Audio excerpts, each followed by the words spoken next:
Buenas tardes, mi nombre es Andrea Vargas y el de mi compañera Michelle Grisales.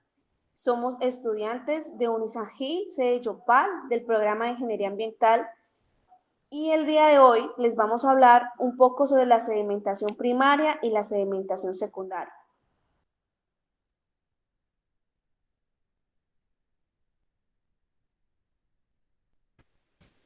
Bueno, se entiende por sedimentación que es la remoción por efecto gravitacional de las partículas en suspensión que están como tal presentes en el agua. Estas partículas deberán tener un peso específico mayor que el fluido.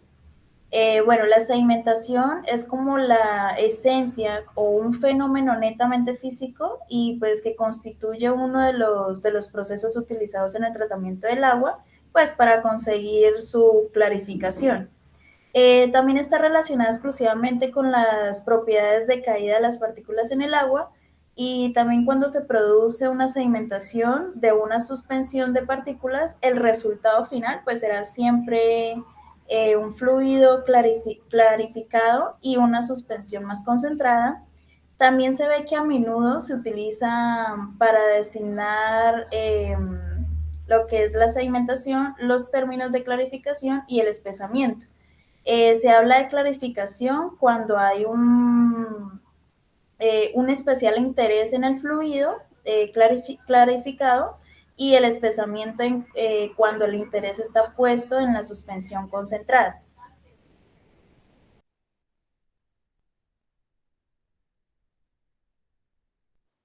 Bueno, estamos hablando que existen tres tipos de sedimentación. La primera sedimentación es la sedimentación de partículas discretas. A esto se le llaman a partículas discretas aquellas partículas que no cambian de características. Estamos hablando de su forma, de su tamaño y su densidad. Se denomina sedimentación o sedimentación simple al proceso de deposición de esas partículas discretas, y este tipo de partículas y esta forma de sedimentación se presenta por lo general en los desarenadores o en los sedimentadores. Después seguimos con nuestra sedimentación de partículas floculentas. Las partículas floculentas son aquellas producidas por la aglomeración de partículas coloidales desestabilizadas a consecuencia de la aplicación de agentes químicos. A diferencia de las partículas discretas ya mencionadas, las características de esas partículas sí se van a cambiar. Cambia su forma, cambia su tamaño y su densidad. A esto se le denomina una sedimentación floculenta. Ese tipo de sedimentación se presenta en la clarificación de aguas como proceso intermedio entre la coagulación, la floculación y la filtración rápida. Y por último tenemos la sedimentación de partículas por caída libre. Cuando existe una baja concentración de partículas en el agua, estas se depositan sin interferir y se le denomina un fenómeno de caída libre. En cambio, cuando hay concentraciones de partículas que se producen colisiones, que las mantienen en una sola posición fija y ocurre un depósito masivo en el lugar individual. A este proceso de sedimentación se le denomina depósito o caída interferida o sedimentación zonal. Cuando las partículas ya están en contacto formando una masa compactada que inhibe una mayor colisión, se produce una compresión o una zona de compresión.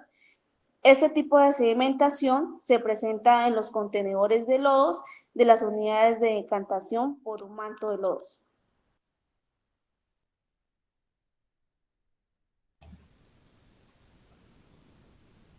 Bueno, los sedimentadores se comprenden por cuatro partes. Una zona de entrada o estructura hidráulica de transición que pues permite una distribución uniforme del fluido dentro del sedimentador, una zona de sedimentación y una zona de salida de construcción por vertedero, canaletas o tubos con perforaciones que recolectan el efluente. Y por último, una zona de recolección de lodos. Esta es constituida por una tolva con capacidad para depositar lo que son los lodos sedimentados y una tubería y una válvula para su evaluación periódica.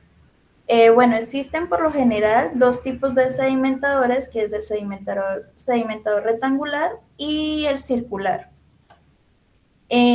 Primeramente vamos a hablar del sedimentador rectangular, que son los que pueden ser implementados como una sola instalación, varias como tal. Eso quiere decir que es como una pared común entre todas ellas, lo que requiere de un área disponible menor. Bueno, los sólidos sedimentables son eliminados por medio de transportadores de cadena o rastras, o bien por puentes corredizos. Las profundidades típicas cuando se emplean estos tanques como sedimentadores primarios son de 2 a 4 metros. Las rastras mueven el lodo por un fondo del tanque y la conducen a una tolva en la entrada del sedimentador. Bueno, este depósito puede almacenar el lodo que se recolecta por un periodo de 6 a 12 horas y en casos extremos hasta 24 horas. La purga de los lodos se efectúa pues por lo menos una vez al día pues para evitar que se presenten malos olores, también como el daño de la materia orgánica y pues la materia flotante, sólida y líquida, que llamaremos nata en este caso, se colecta al final del tanque por medio de medias cañas móviles o bien por rascadores que se mueven sobre la superficie del líquido.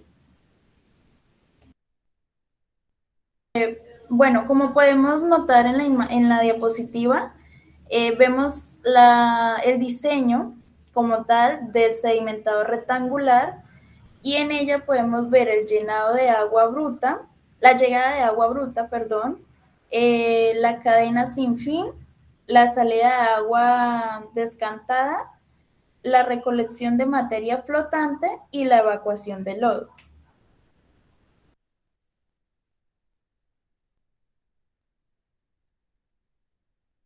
Bueno, seguimos con nuestro sedimentador circular. Los equipos circulares son usados como sedimentadores primarios o secundarios y para el espesamiento de los lodos. Este tipo de tanque, el modelo de flujo es radial y el agua residual se introduce por el centro, distribuyéndose hacia la periferia. Los diámetros de las unidades circulares varían en un amplio rango, van desde los 3 a los 60 metros y la profundidad del agua en el tanque se emplea como en el sedimentador primario una profundidad de 2 a 3 metros y cuando se usa en un sedimentador secundario o espesador es un intervalo de 3 a 4 metros, puede ser más.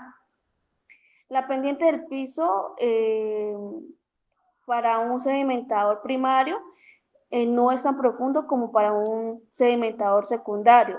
En el centro del tanque la profundidad es mucho mayor, ya que pues, se trata de un depósito para la compactación de los lodos con un volumen suficiente para almacenar los lodos recolectados en periodos de 3 a 4 horas. La remoción de los lodos en los tanques circulares es por rastras o por succión. En las unidades provistas con rastras son empleadas principalmente para el manejo del lodo primario o visible en tanques de diámetros menores a 15 metros. Las unidades con succionadores, se utilizan para manejar grandes cantidades de lodo. Las rastras o succionadores se instalan soportadas en un pilar de fuente y el mecanismo por puente se emplea en tanques de diámetros menores a 15 metros, mientras que los pilares se utilizan para diámetros mucho mayores. El uso de mecanismos en los tanques de sedimentación final es necesario para prever condiciones adversas en las operaciones, así como la presencia de materiales floculantes en el efluente. Como podemos observar ahí en la imagen superior, de igual manera estamos mirando las partes de nuestro sedimentador circular, donde está el influente, el puente de rastras, la zona de floculación, la salida del agua decantada y la evacuación de los lodos.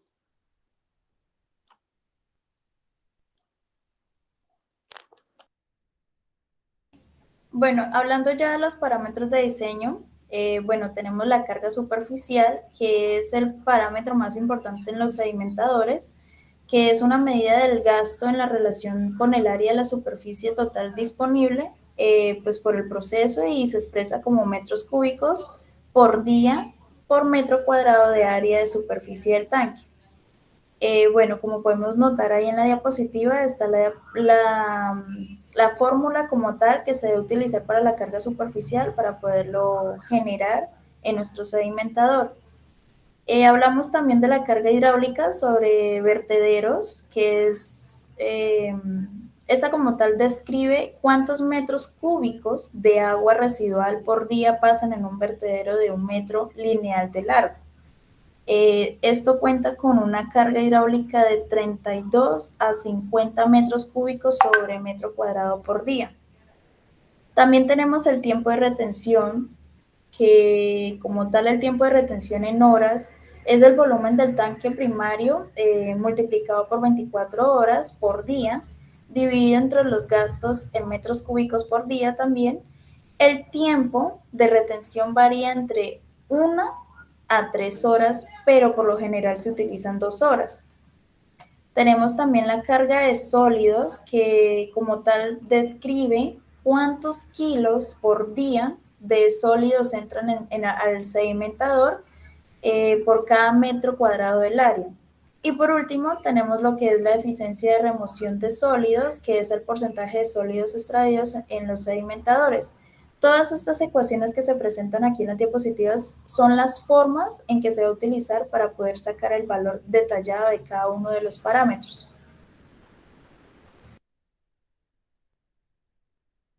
Bien, continuando, nuestra sedimentación primaria. Cabe aclarar que la sedimentación primaria es el proceso que sigue después de nuestro tratamiento preliminar, donde encontramos las rejillas, el desarenador y la estampa de grasas. La sedimentación primaria en sí reduce la carga orgánica en los procesos de tratamiento de aguas residuales mediante la eliminación de una gran cantidad de los sólidos suspendidos y materiales flotantes del afluente del agua residual. Cuando se opera de manera eficiente en la sedimentación primaria, se espera que remueva hasta el 90% de los sólidos sedimentales, entre el 40 y el 60% de los sólidos en suspensión y entre el 20 y el 40% de la DBO y la DQO. El porcentaje de estos componentes retirados en la planta pueden ser diferentes, ya que cada planta es única y las aguas tienen características particulares que pueden influir en la eficiencia que ya se mencionó.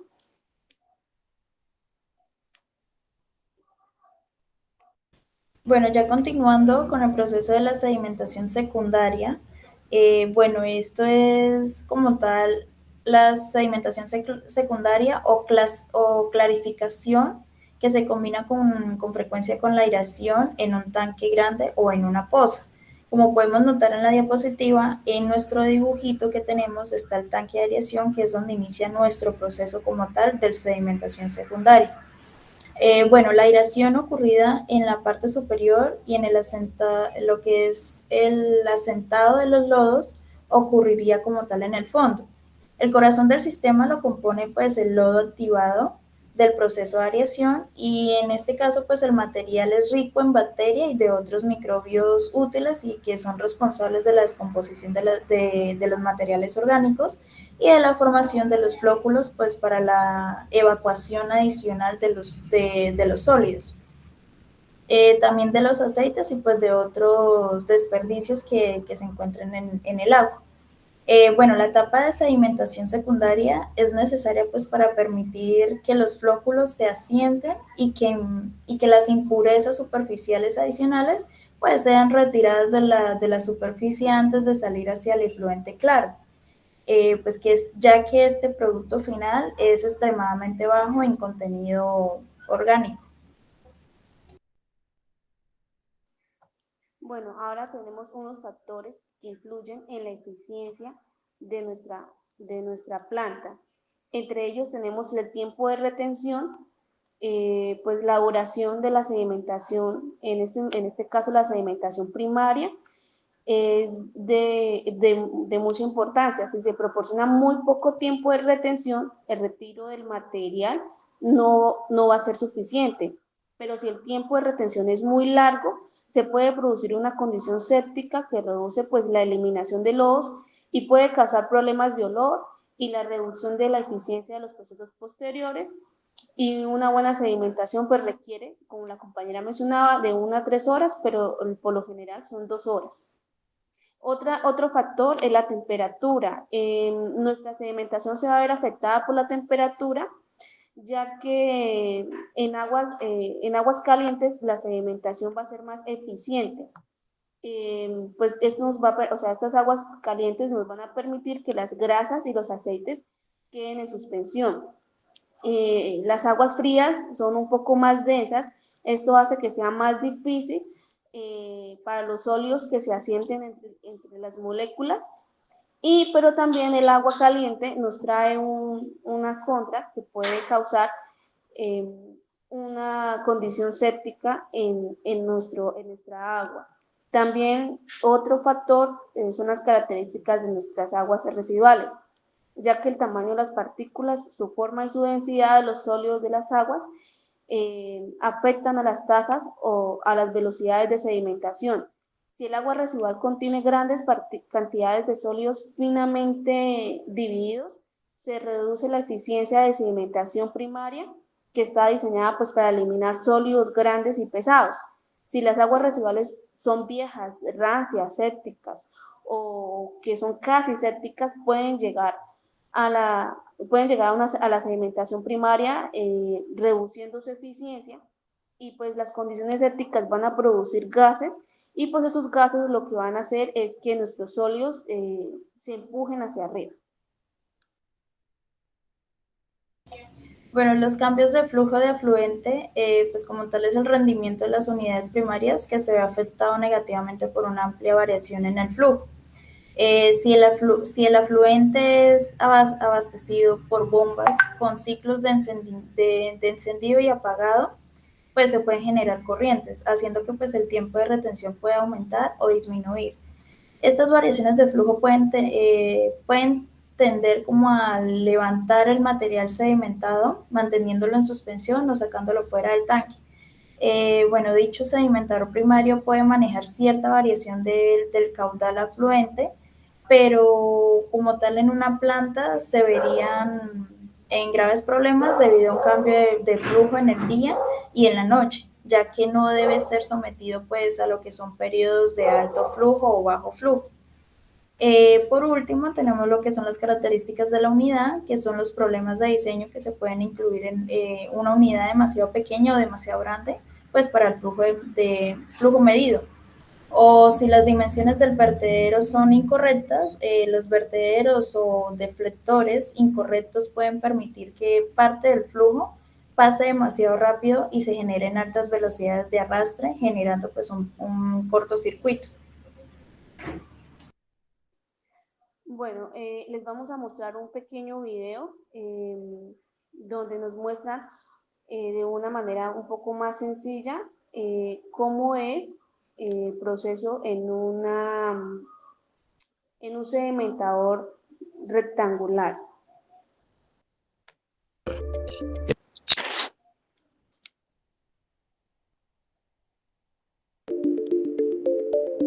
Multiflow es un proceso de clarificación lamelar compacto y rápido, cuyo principio de funcionamiento comienza con una coagulación mediante sales metálicas, seguido de una floculación con la adición de un polímero en un tanque equipado con Turbomix, un sistema patentado por Veolia Water Technologies que permite acortar el tiempo de floculación y acelera la velocidad de decantación.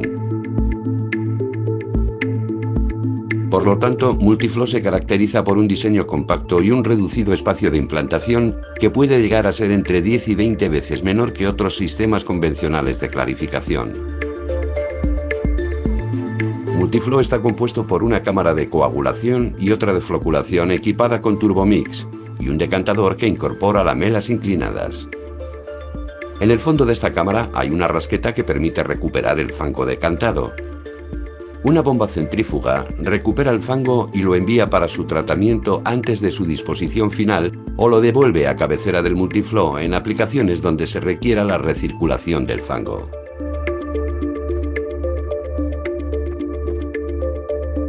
Tras la inyección del coagulante, el agua bruta se mezcla enérgicamente para desencadenar la formación de los flóculos. El agua coagulada pasa a la cámara de floculación, equipada con Turbomix, donde se inyecta el polímero para asegurar la aglomeración de esos flóculos. Gracias a sus bafles antivórtice, Turbomix mejora el proceso de mezcla reduciendo las zonas muertas en la cámara de floculación. El tiempo de retención hidráulico en esta cámara es de 10 minutos aproximadamente. A continuación, el agua pasa a la cámara de decantación por una pared en forma de sifón, diseñada para evitar la transferencia de turbulencias. Una vez que los flóculos alcanzan un tamaño específico, decantan rápidamente al fondo del decantador mientras que el agua clarificada sube a través de las lamelas para ser recogida en una serie de canales vertederos y finalmente recolectada en un canal común. El fango del fondo del decantador se recoge en la tolva central desde donde se extrae con la ayuda de una bomba centrífuga.